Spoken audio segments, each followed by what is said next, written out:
looking at Section 262, which is the portion of it that has to do with the school construction grants, and there's a provision in there, this Section 262, that says basically that those projects which were originally listed by DAS and were originally included in the school grants bill from the Education Committee, but which were not bonded this year, would automatically be listed again, that the Commissioner of Administrative Services would list those projects again and resubmit them, presumably, to the Education Committee for reconsideration next year. They make that listing in December.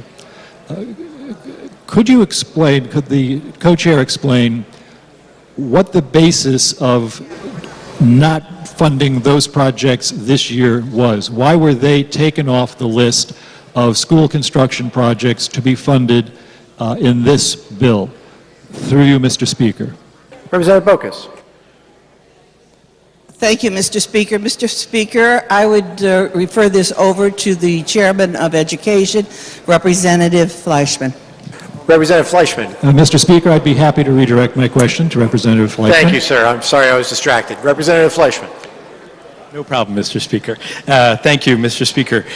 Through you, when we were dealing with school construction projects, which are in this bill, we took an approach parallel to that, spearheaded by Representative Bocus, where we were committed to moving forward with projects that were shovel-ready, and also committed to delaying those that were not. So all of the projects that were taken off of the priority list this year were based on input from the Department of Administrative Services, projects that were not ready to commence construction soon and that would work well on next year's priority list.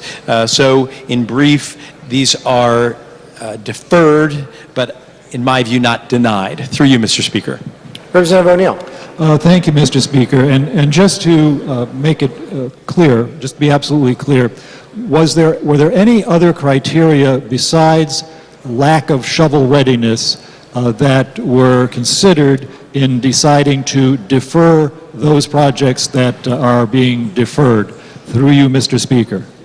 Representative Fleischman. Through you, Mr. Speaker. To my knowledge, no. Representative O'Neill.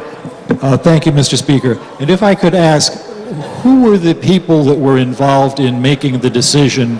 Was this exclusively by the Education Committee? Did it involve people from DAS? Did it involve people from the Department of Education? Through you, Mr. Speaker. Representative Fleischman. Through you, Mr. Speaker, the Bureau of School Construction is now lodged in the Department of Administrative Services. So the State Department of Education was not involved.